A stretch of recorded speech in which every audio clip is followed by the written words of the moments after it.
service of CNC Worldwide.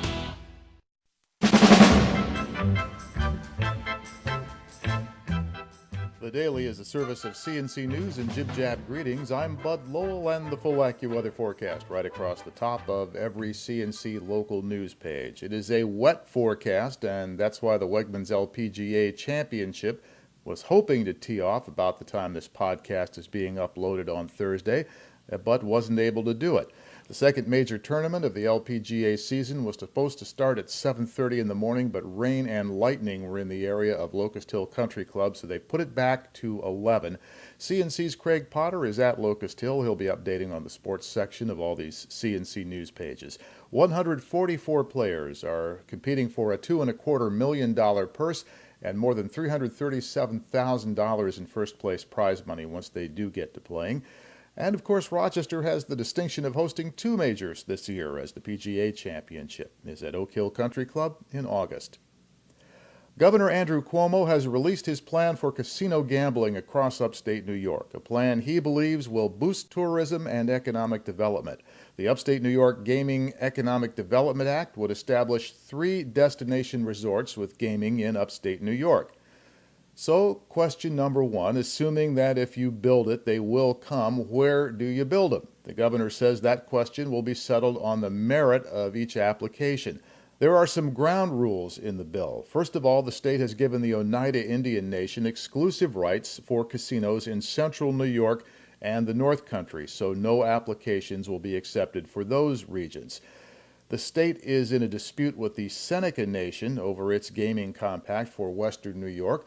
So as a not terribly subtle move to put pressure on that nation, the Cuomo bill would accept bids for a western New York casino unless the Seneca dispute is resolved. That leaves the eastern southern tier, the Capital District Saratoga area, and the Hudson Valley Catskills area as the only places that would be eligible to have a casino, assuming that the Seneca dispute is settled. The law says only one gambling resort can be located in any particular region. 25% of the gross revenues taken in by these casinos goes to the state. The state splits that with the counties and the host municipality under a formula that's in the bill, and there are a host of anti-corruption measures in an effort, at least, to keep the gaming industry separate from state politics and vice versa. If you go by the turnout at a public meeting last night, there's a lot of concern about the plan to move the Monroe County Fair to Northampton Park in Ogden. Monroe County Legislature Democrats held a public meeting on the move at the park's ski lodge. The full legislature has this plan on its agenda for next Tuesday night's meeting. The county and the Fair Association, which manages the event, say they are planning a much smaller fair. They're going back to the county fair's agricultural roots, they say. They will not have midways and only a few rides for small children. County Parks Director Larry Staub says it will attract about 10,000 people over 4 days. But people who live around the park say that's still too many for the roads there. They're afraid the fair would begin to grow again. They have no guarantees it wouldn't. And they don't like the idea of year-round fair buildings being put up in the park. The Fair Association says they are working with Ogden authorities to minimize any possible impacts. A jury was seated. Testimony began Wednesday in the trial of Michael Pilato, the Webster teenager who was 15 when he allegedly set fire to his house, causing the deaths of his father and 2 brothers.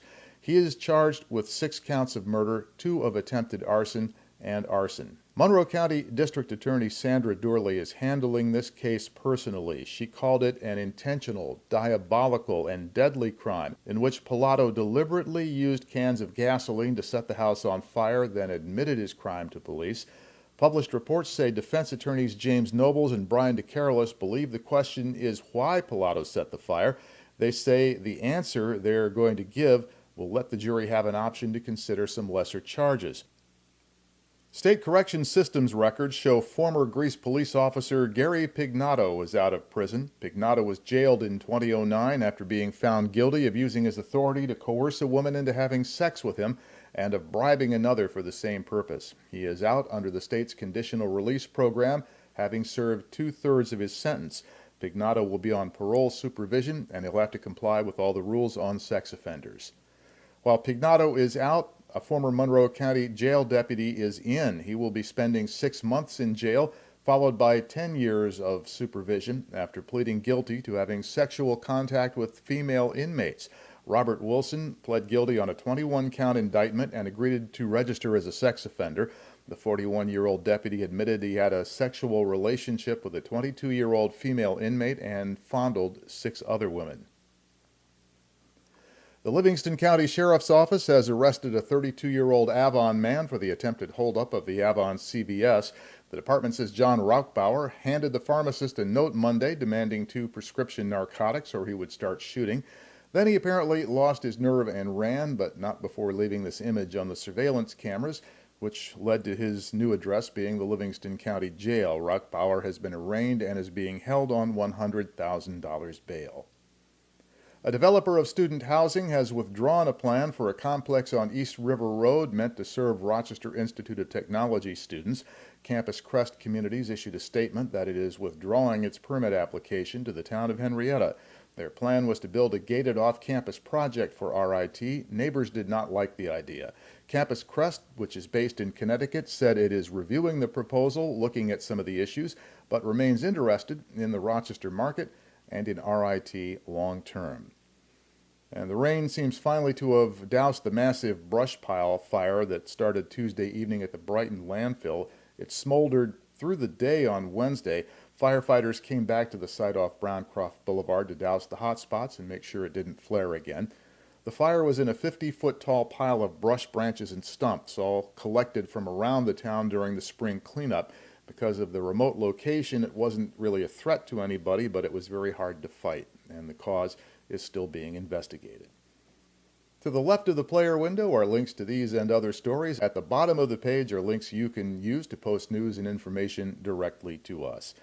The next news is as it happens. Updates are as necessary. I'm Bud Lowell, CNC News.